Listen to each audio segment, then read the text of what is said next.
Bismillahirrahmanirrahim. Assalamualaikum warahmatullahi wabarakatuh. Selamat datang kembali adik-adik sekalian di kelas kita Geodesi Satelit bersama saya Pak Zulfikar di pekan ke-13. Di hari ini kita akan belajar dua materi, yaitu yang pertama adalah materi mengenai Satellite Laser Ranging atau SLR, dan yang kedua adalah materi mengenai Lunar Laser Ranging dan Spaceborne Laser atau LLR dan Spaceborne Laser. Nah, seperti biasa adik sekalian materinya sudah saya unggah di Nanti ketika mulai kelas akan seperti biasa juga saya akan buka waktu untuk mengumpulkan catatan dan juga waktu untuk mengerjakan kuis, mengerjakan tugas, serta memberi pertanyaan seperti biasa. Nanti di sore hari jam 5 kita tetap seperti biasa lagi-lagi akan ada absen dan juga ada sesi tanya jawab.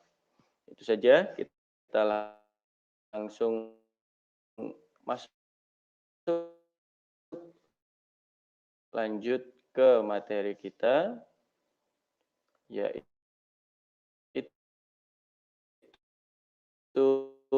mengenai konsep laser. Nah, sebelumnya ilmu geodesi satelit adalah metode pengukuran jarak atau ranges measurement. Ranges measurement ini seperti yang kemarin saya bilang adalah menggunakan gelombang elektromagnetik yang mana pada dasarnya mengukur apa? Mengukur waktu perambatan gelombang dari stasiun bumi dan satelitnya. Alias saya ulang lagi bahwa ini ada stasiun bumi di sini ada satelit, kita mengukur waktu perambatannya. Kalau kemarin dalam konsep GPS, maaf ya, GPS dan GNSS kita mengukurnya dari stasiun bumi ke satelit alias hanya satu arah. Karena pengukurannya hanya satu arah, maka rumus yang dipakai adalah yang bawah. Tapi dalam konsep SLR ini agak sedikit berbeda. Karena mengukurnya kalau kita pakai warna yang lain ya, SLR itu mengukurnya dari bawah, ditembakkan sinar laser ke sebuah satelit, lalu sinar laser dari satelit yang ditembakkan ke satelit itu akan dipantulkan kembali ke pemancarnya. Alias kalau dalam tanda kutip, ini tidak hanya jadi satu arah, tetapi menjadi dua arah. Karena dia merupakan dua arah, maka rumus yang dipakai bukan yang bawah lagi adik-adik sekalian. Tapi rumus yang dipakai adalah rumus yang atas. Mengapa begitu? Karena apabila Anda menggunakan rumus yang bawah, delta T atau beda waktunya itu hanya beda waktu dari bawah ke atas. Padahal yang kita alami di SLR, LLR itu nanti adalah dua arah, yaitu dari bawah menuju ke atas, dikembalikan lagi ke bawah. Itulah kenapa untuk mengukur beda waktunya, mengukur jaraknya delta RIK, delta RIK, ini saya ganti K gitu ya, maka ini harus dibagi dua. Jadi rumusnya mirip dengan yang bawah, cuman ada nilai setengahnya atau separuhnya. Mengapa begitu? Karena memang adanya sinyal yang bolak-balik, artinya berangkat ke satelit dari bumi lalu kembali ke bumi lagi, berarti bolak-balik. Jaraknya berapa kali kalau bolak-balik? Berarti dua kali kan? Kalau kita mengukur hanya jarak sekali ya berarti bagaimana? Tinggal jaraknya dibagi dua atau beda waktu yang dibutuhkan berarti dibagi dua. Nah, dalam hal ini contoh satelit yang digunakan ini salah ya. Ini salah, ini bukan GPS GLONASS, ini harusnya adalah saya lupa mengganti ya.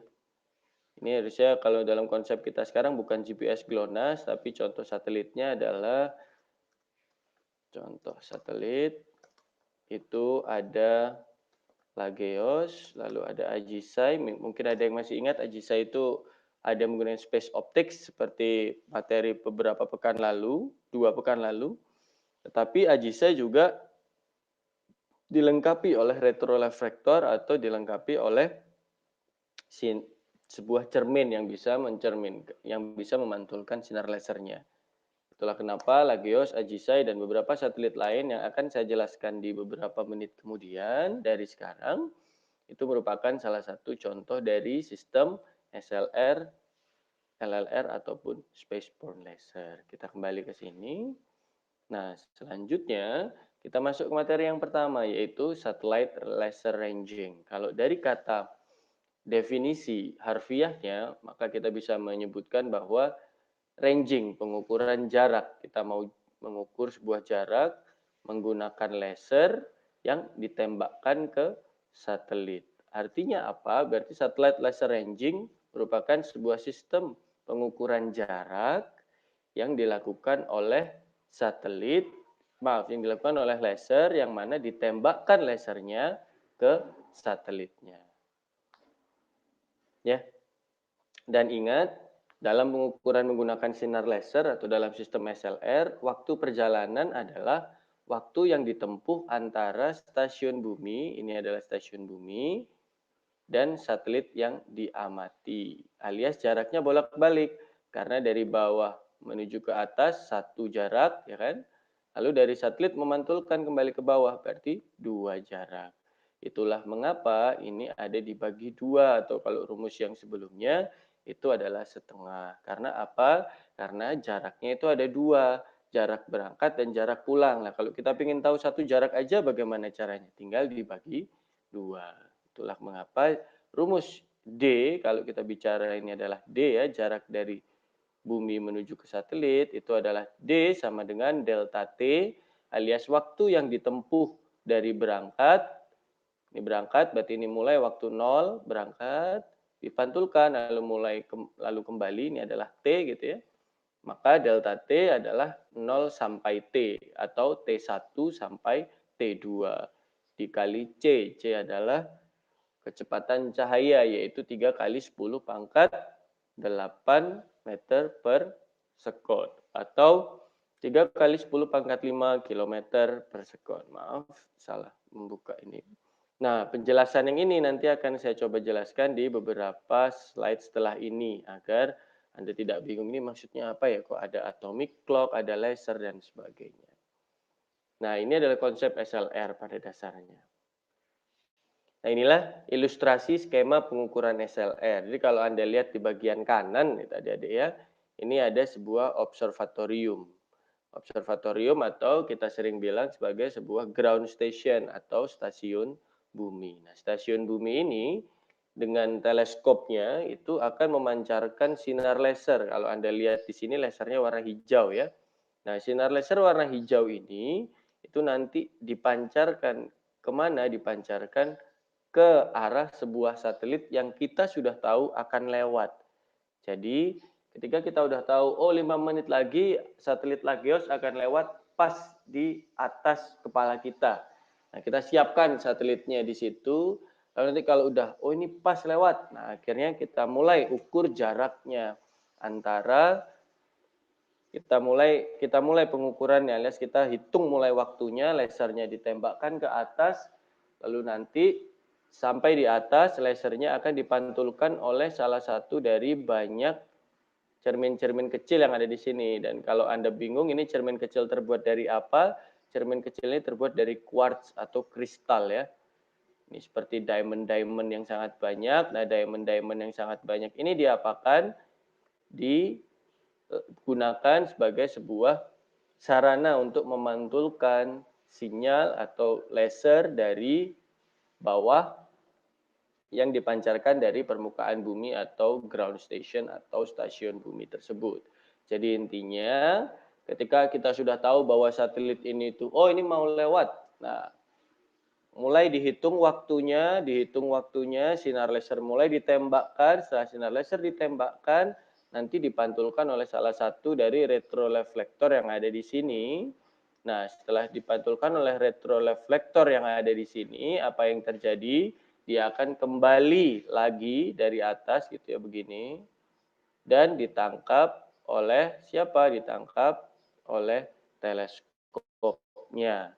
Itu adalah ilustrasi skema dari SLR tersebut. Nah, Sekarang mungkin keluar pertanyaannya, "Lah terus sinar yang digunakan sinar apa, Pak?" Yang digunakan adalah sinar laser. Apa sih laser itu? Laser itu ternyata sebuah alat yang bisa memproduksi dan juga bisa mengamplify atau bisa membuat sebuah cahaya, light atau cahaya itu menjadi lebih kuat. Jadi laser itu sebetulnya bukan sinarnya, tapi laser itu sebetulnya adalah alatnya. Alat yang digunakan untuk memproduksi dan juga memperkuat sebuah cahaya. Dan laser itu adalah sebuah singkatan dari light amplification by stimulated emission of radiation. Atau dalam bahasa Indonesianya adalah sebuah penguatan atau amplifikasi cahaya menggunakan emisi radiasi yang terstimulasi atau yang dibuat-buat, bukan sebuah cahaya yang bisa keluar sendiri. Itulah kenapa kalau Anda beli beli laser di pasar malam itu kan harus dipencet ya. Nah, pencetnya itu adalah sebuah proses stimulasinya atau proses kita mau mengeluarkan sinar nih, kita mau mengeluarkan lasernya nih. Nah, caranya bagaimana? Dipencet, nah nanti di dalamnya akan ada proses osilasi atau proses pembentukan dari si sinar atau si cahaya tersebut. Dan ingat, sinar laser itu sangat sangat pure in color atau sangat jernih. Artinya apa? Jernih ini maksudnya kalau misal kita bicara, oke, saya mau membuat sebuah sinar laser dengan panjang gelombang 560 nanometer. Ya hasilnya akan sebuah sinar yang panjang gelombangnya 560 meter. Tidak mungkin beda sedikit 561 atau berapa tidak. Jadi betul-betul 560 nanometer. Pure in color, tidak tercampur alias tidak terpengaruh alias tidak ter alias betul-betul bersih panjang gelombang betul-betul benar gitu ya. Nah, ini yang paling penting adalah can be extremely intense alias bisa jadi sangat intens gitu ya atau kuat gitu. Seperti kalau kamu pernah nonton X-Men itu ada Cyclops ya. Nah, Cyclops itu kan bisa mengeluarkan sinar laser. Nah, itu adalah salah satu contoh sinar laser yang sangat intens gitu ya. Kalau kamu main game atau pernah nonton film X-Men kan Cyclops itu bisa menghancurkan benda, bisa mengalahkan musuh dan kawan-kawan yang menggunakan sinar laser yang dipancarkan dari matanya. Dan ingat, yang terakhir juga sinar laser itu bisa diarahkan dengan akurasi yang baik. Ini kalau kita kembali ke contoh X-Men tadi ya, Anda mungkin masih ingat kalau nonton film X-Men yang awal-awal di si Cyclops itu masih belum memakai kacamata. Akhirnya gimana? Apa yang terjadi ketika dia membuka mata? Semua pandangan mata dari si Cyclops ini dalam hal ini kan manusia ini punya ruang lingkup pandang sampai sekitar hampir 180 derajat. Ya, tidak sampai 180 derajat, tapi sekitar 150, 140 derajat. Sehingga ketika dia membuka mata, sinar lasernya itu betul-betul menutupi seluruh pandangan mata yang bersangkutan si Cyclops ini gitu ya. Yang mana akhirnya membuat sinar lasernya itu menyebar ke segala arah tidak ke segala arah sih dalam hal ini adalah sampai 140 150 derajat itu. Kalau Anda lihat mata Anda kan lihat kiri bisa ya tapi nggak sampai belakang, lihat kanan juga bisa tapi kan tidak sampai belakang. Nah, maksudnya seperti itu. Nah, akhirnya ketika si Cyclops itu diajak masuk ke sekolahnya Profesor Xavier itu akhirnya kan diberi apa? Diberi kacamata. Tujuan kacamata ini sebenarnya sama dengan apa yang dimaksud dengan can be directed with great accuracy alias bisa diarahkan dengan akurasi yang baik. Maksudnya apa? Menggunakan kacamata itu, Cyclops akhirnya bisa ngapain? Cyclops akhirnya bisa memfokuskan atau membuat pandangan dia itu terfokus hanya pada sudut tertentu saja. Jadi tidak sampai semua 150 derajat. Jadi mirip sebenarnya kacamatanya si Cyclops itu mirip seperti kacamata kuda. Akhirnya kanan dan kiri ini tidak terlihat. Akhirnya kelihatannya hanya betul-betul fokus di depan saja. Nah, ketika fokus di depan saja, apa yang terjadi? Maka tenaganya bisa lebih baik, satu, dan dia bisa mengarahkan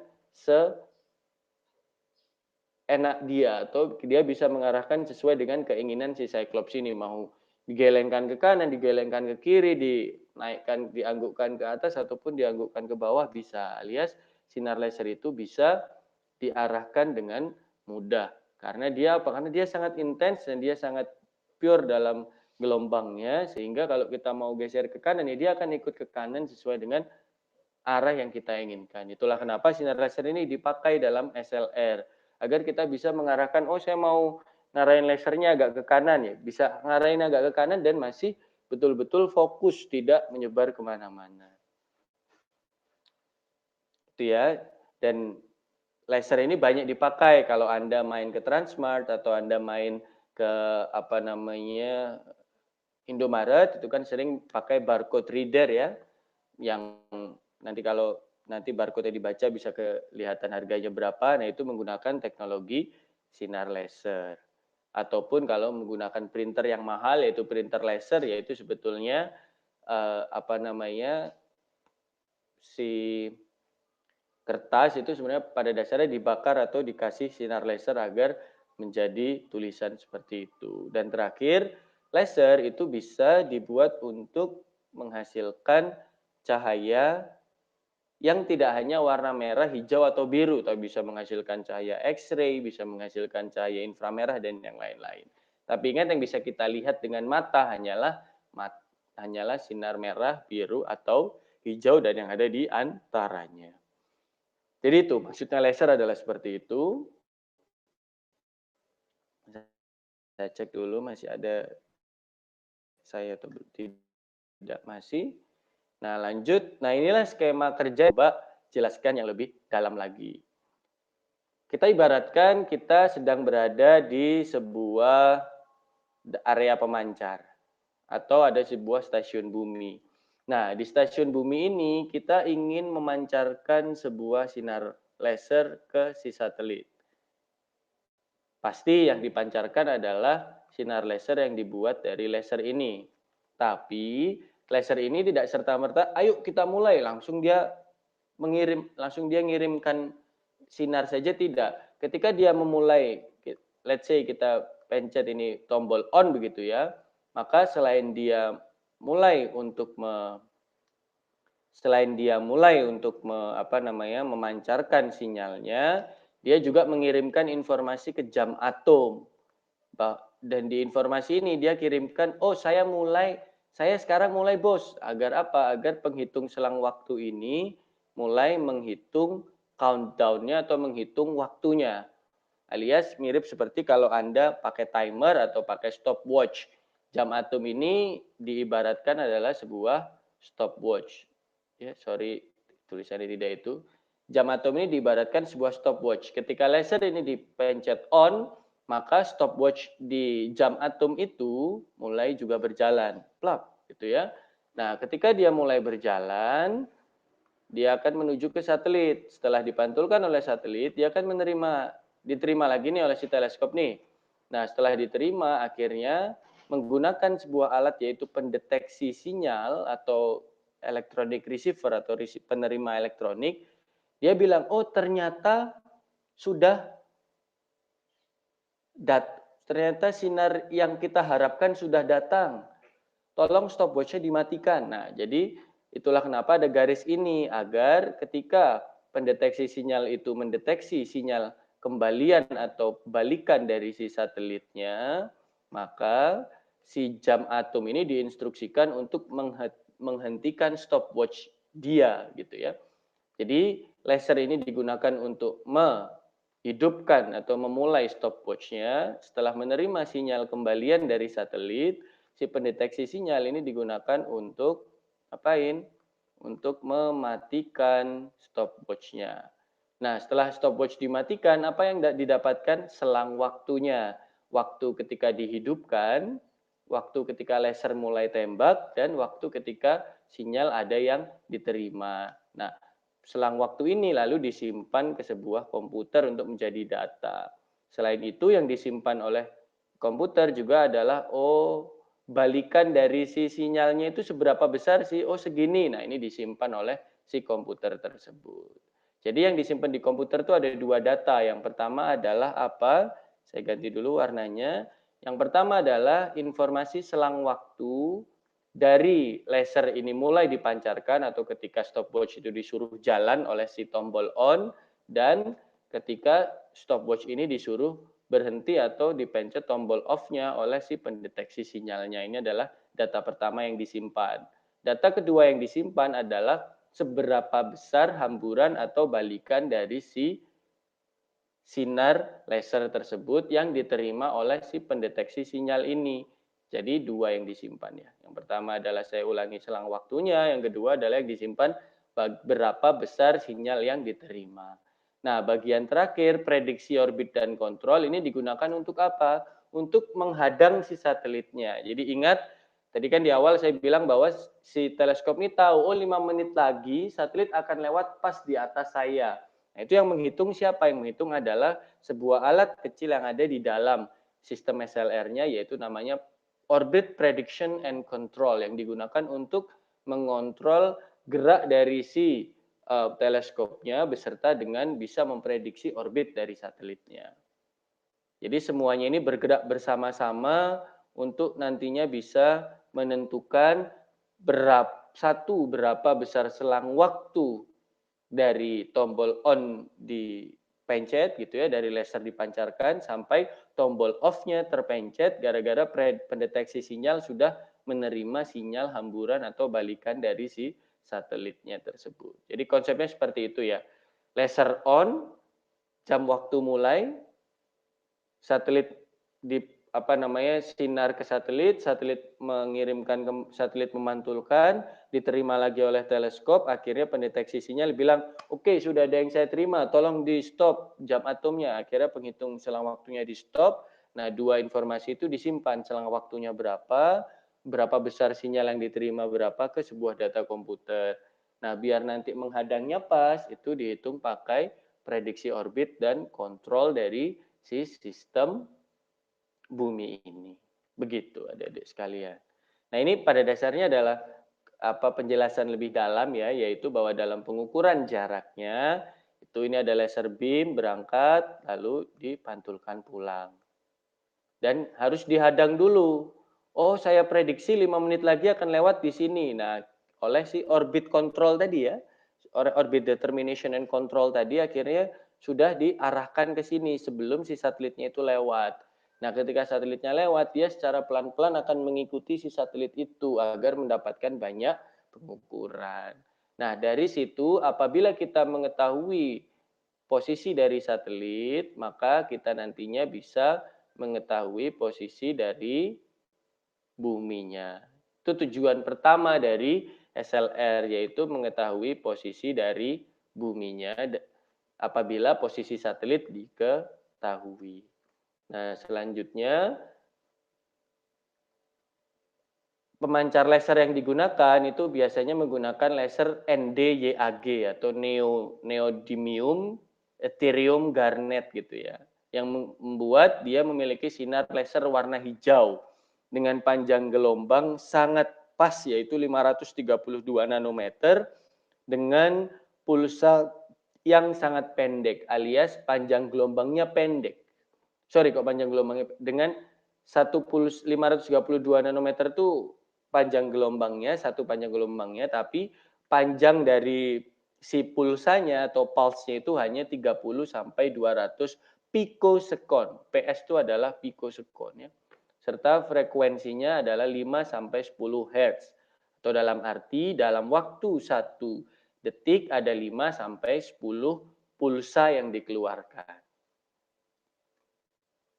Nah, ini mirip ya kalau Anda lihat di yang pertama dan yang ketiga. Pada dasarnya kalau saya ulangi, laser beam, stasiun bumi ini menghadang atau memperkirakan 5 menit lagi satelit ada di mana, mengarahkan teleskop ke sana. Setelah sudah mulai kelihatan satelitnya, langsunglah laser itu memencet tombol on agar stopwatch-nya juga mulai. Nah, setelah itu sinar laser dipancarkan ke satelit, lalu kembali lagi dari satelit. Setelah itu diapakan? Setelah itu diterima oleh pendeteksi sinyal. Pendeteksi sinyal men-trigger tombol off di stopwatch-nya. Nah, setelah itu besar sinyalnya direkam oleh komputer.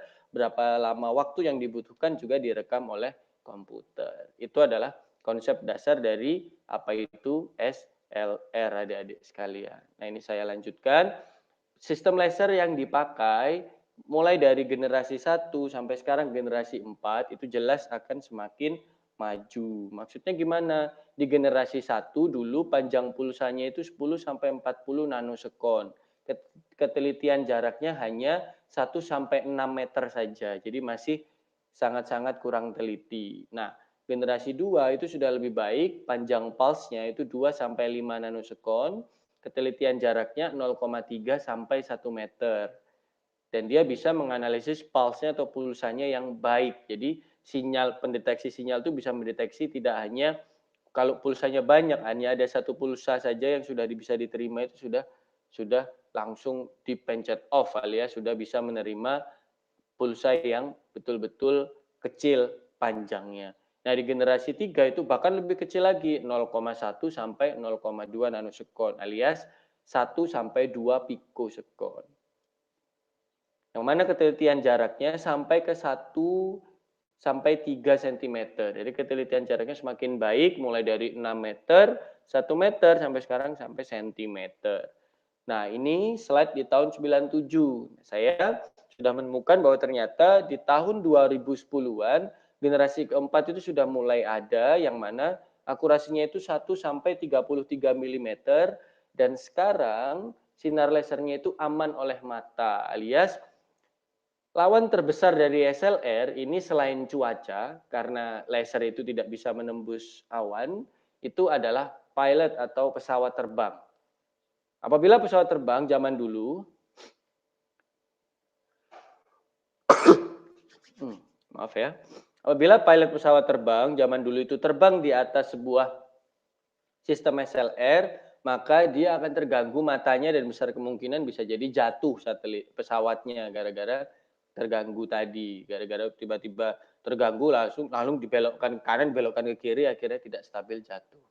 Nah, tapi seiring berjalannya waktu, contohnya di mulai generasi ketiga dan generasi keempat, itu pengoperasiannya sudah dianggap aman oleh mata sehingga kalau zaman dulu adik-adik sekalian masang stasiun SLR itu tidak boleh di dekat bandara karena kalau di dekat bandara pasti akan mengganggu pesawat karena mengganggu pesawat akhirnya ya sudah karena mengganggu pesawat ya berarti tidak bisa dipakai SLR-nya. Tapi zaman sekarang hal seperti itu sudah tidak seberapa dipertimbangkan lagi. Mengapa? Karena sudah dianggap bahwa sudah aman gitu oleh mata. Jadi kalau kena mata ya nggak apa-apa. Paling cuma ini sinar apa sih kok hijau-hijau gitu saja. Tidak yang sampai langsung mata menjadi buta atau perih seperti kalau kita lihat matahari. Ataupun dia berjalan dengannya gitu ya. Nah, kita lanjut lagi adik-adik sekalian. Satelit dengan reflektor laser itu ternyata sudah banyak sekali. Ini hanya contoh dari tahun 64 sampai tahun 93 saja. Setelah tahun 93 masih banyak sampai sekarang. Di gambar selanjutnya nanti akan saya berikan ilustrasi di orbitnya atau di atas buminya. Tapi sekarang mulai dari Beacon B sampai Stella di 93. Dan ingat nanti ada tugas 10 yaitu ngapain? Anda diminta untuk mereview dua jenis laser ranging, dua jenis laser ranging yaitu dalam hal ini satelitnya. Contoh, misal satu orang saya mau pakai Geo 1 dan Diademe 1, silahkan. Orang lain mungkin misal People dan NTS 1, oh mangga gitu ya. Mungkin yang lain, saya maunya Intercosmos 17 sama Intercosmos 22 Pak, karena saya cinta Uni Soviet, misal begitu ya silahkan gitu ya. Lalu ada, saya mau etalon 1 dan etalon 2 aja gitu, karena orbitnya aneh Pak, apogee dan perigee-nya betul-betul beda jauh, oh ya mangga silakan. Apa yang menjadi tugas nanti di akhir kuliah akan saya berikan, tapi intinya silakan mereview dua satelit laser ranging. Tidak hanya satelit laser ranging, boleh spaceborne laser ataupun boleh retroreflektor yang ada di bulan atau lunar laser ranging. Nah, ini adalah salah satu contoh gambar dari satelit-satelit yang sekarang sudah ada reflektor atau cermin SLR-nya. Jadi bisa saja satelitnya itu sebenarnya tidak digunakan untuk sebagai SLR saja. Seperti contoh nih, ternyata GPS, GLONASS, TOPEX Poseidon, dan beberapa yang lain seperti Westpac ini Ternyata apa? Ternyata dia bisa digunakan sebagai SLR. Karena apa? Karena ternyata dia sudah memiliki retroreflektor atau sudah memiliki apa? Sudah memiliki cermin yang dipasang di satelitnya. Tapi bukan berarti juga sekarang satelit-satelit yang gunanya hanya untuk memantulkan memantulkan cahaya sinar saja itu sudah tidak ada, masih banyak. Ada Etalon 1, Etalon 2, Lageos 1, Lageos 2, Stella, Ajisai, dan beberapa yang Starlet dan beberapa yang lain. Ya, ini bukan Starlet mobil dan ini bukan merek pengharum ruangan ya. Kalau Anda lihat orbit Etalon agak aneh dibandingkan dengan orbit yang lain. Mengapa? Karena dia memiliki eksentrisitas yang lebih tinggi dibanding yang lain. Kalau yang lain cenderung lingkaran, kalau Etalon itu lebih ke elipsoid. Ini adalah salah satu contoh-contohnya. Nah, ini sekarang kita bicara persebaran stasiun bumi. Stasiun bumi SLR itu sudah lumayan banyak, hanya kalau Anda lihat di sini, betul-betul terkungkung dan juga betul-betul terkonsentrasi di beberapa tempat saja. Ya, seperti biasa Anda sudah sangat pasti bisa duga, kebanyakan ada di Eropa. Dan sekarang Cina dan Jepang sudah mulai banyak mengembangkan. Amerika pun sebenarnya masih hanya sedikit. Kalau Anda lihat di sini Amerika hanya segini, bahkan di Amerika Selatan hanya ada 4. Di Afrika hanya ada 1, di Australia hanya ada 2. Seperti yang pernah saya bilang, di Yarragaddi ada, di Hertebestok juga ada, lalu di Washington juga ada. Anda bisa lihat bahwa di tengah sini tidak ada sama sekali. No, ya kan? Sangat sedih ya. Nah, Anda nanti bisa buat sebuah penelitian sederhana atau kalau ingin nganggur baca-baca, kenapa kok di tengah sini tidak ada? Dan apa efeknya kalau di tengah sini ada? Nanti akan saya unggah papernya, saya punya paper mengenai itu. Bukan milik saya baru baca juga beberapa pekan yang lalu.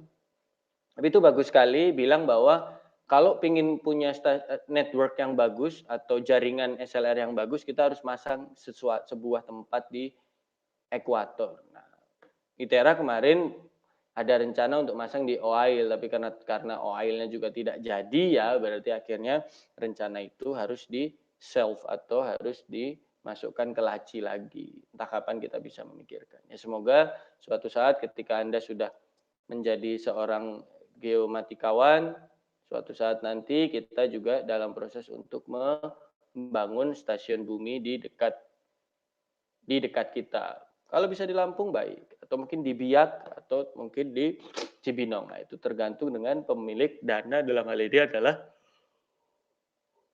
pemerintah kita. Cuman kalau bisa kita lihat betul-betul hanya terkonsentrasi di beberapa area atau negara saja. Cina, Jepang, Australia, Afrika Selatan, Amerika Selatan pun sedikit, Amerika Serikat, bahkan di Kanada pun juga tidak ada, dan ada banyak sekali di Eropa. Karena memang Eropa ini betul-betul sangat concern ya hal ini ya. Geodesi kan asalnya dari Eropa, bukan dari Amerika.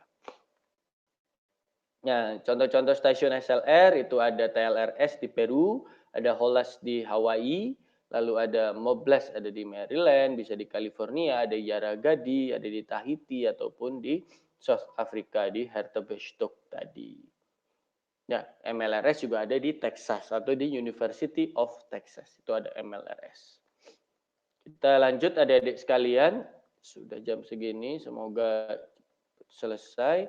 Nah, mungkin ini beberapa materi yang terakhir gitu ya untuk part pertama ini, yaitu ini adalah hubungan geometrik di SLR. Dari tadi kita hanya bilang dari O menuju ke sini. Kalau ini kita bilang permukaan itu P gitu ya. Nah, tapi dalam pengukurannya nanti koordinat yang ditentukan itu sebetulnya tidak hanya koordinat dari O, tapi koordinat dari sebuah titik BM yang ada di dekat SLR tersebut. Jadi untuk membuat titik BM itu, karena yang diketahui kan bukan titik O ya, tapi yang diketahui adalah titik BM-nya. Jadi kalau kita mau mengetahui orbit satelit, dan ingat orbit satelit itu tidak di permukaan, tapi di tengah atau di titik nol dari sebuah satelit, maka apa yang harus dilakukan? Yang harus dilakukan adalah memasukkan elemen delta DO dan DDS ini dalam rumus seperti ini. Sehingga jaraknya pada SLR kalau Anda lihat nanti jaraknya itu tidak dari O ke sini tapi harusnya dari DDS ke si titiknya. Nah, inilah D-nya ya. D-nya di situ. D sama dengan C kali delta T dibagi 2, betul kan? Untuk mendapatkan yang di sini gitu ya.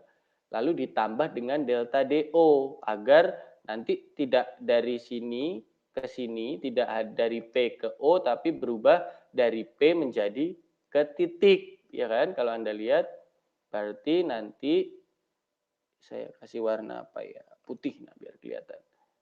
Jadi tidak dari P ke O lagi, tapi dari P ke titik. Nah, dengan ditambahkan dengan DDS, maka tidak dari P ke titik lagi, tapi jadi titik ke pusat dari satelitnya. Makanya kalau Anda lihat di sini, C kali delta T per 2 plus DDO plus DDS.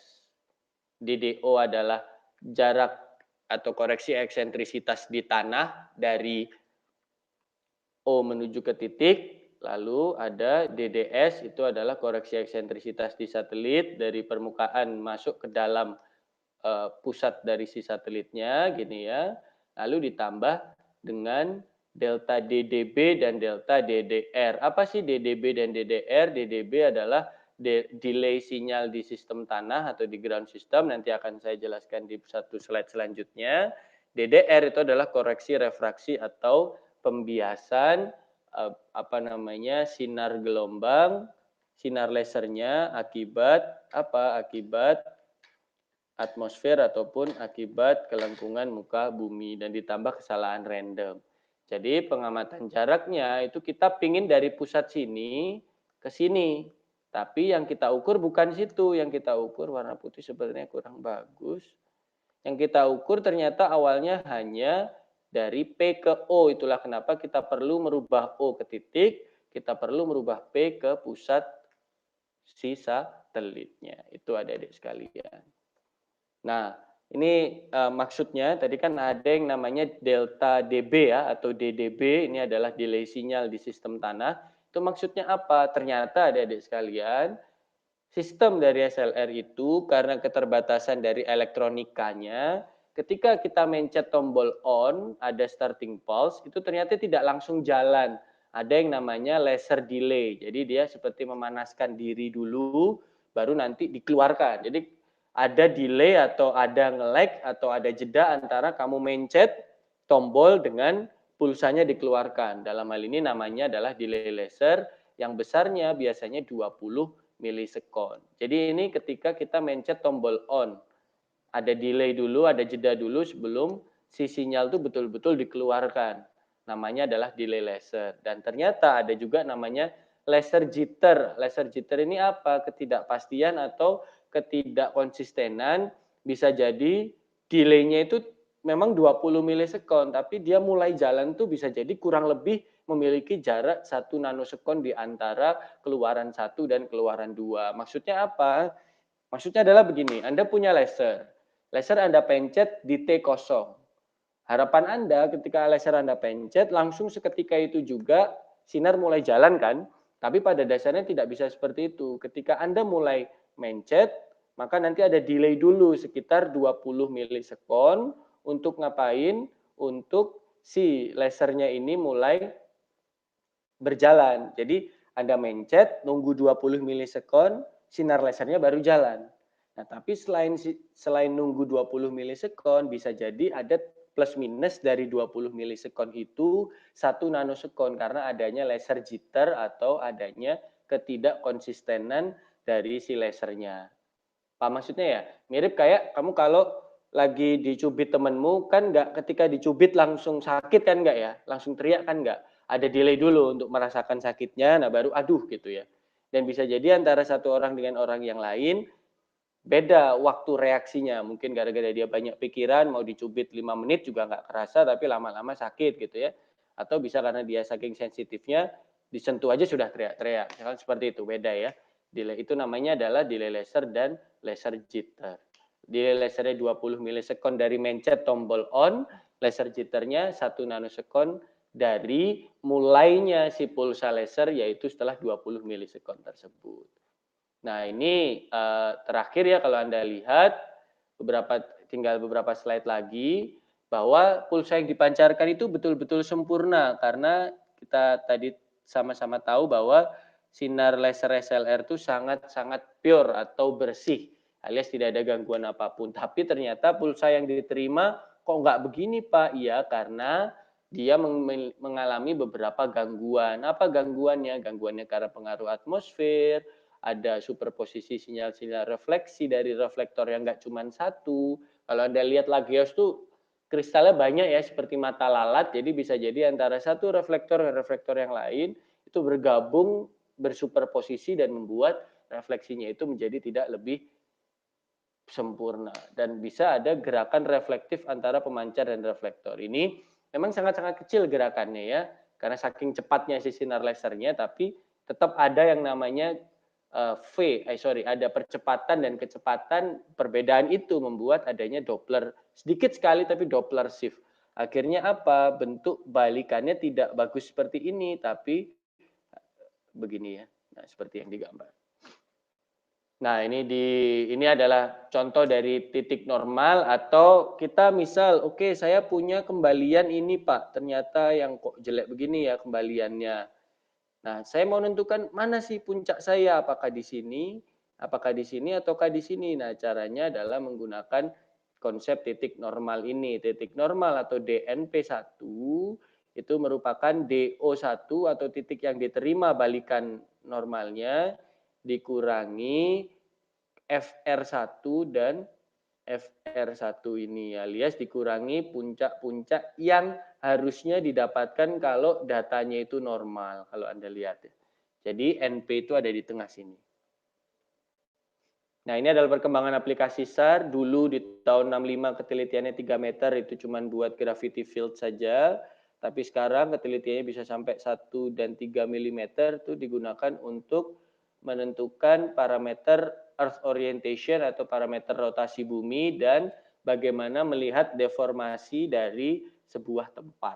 Gitu ya. Tidak hanya satu plate atau satu lempeng tektonik saja, tapi bisa di dalam lempeng tektonik itu kan pasti ada sesar dan ada patahan-patahan. Nah, sesar dan patahan itu juga bisa dilihat dari SLR yang sekarang ada. Tapi tetap harus ada dulu stasiun SLR-nya. Kalau nggak ada, kita nggak bisa dukun atau memprediksi di Indonesia bagaimana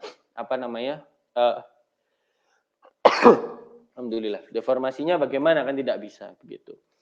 Nah, terakhir di aplikasi SLR itu adalah penentuan posisi absolut titik di bumi secara teliti ataupun titik atau orbit satelit. Jadi bisa dibalik, kalau kita tahu orbit satelit, kita bisa cari posisi kita di bumi, dan sebaliknya, kalau kita tahu posisi kita di bumi, kita bisa ngitung orbit satelitnya berapa.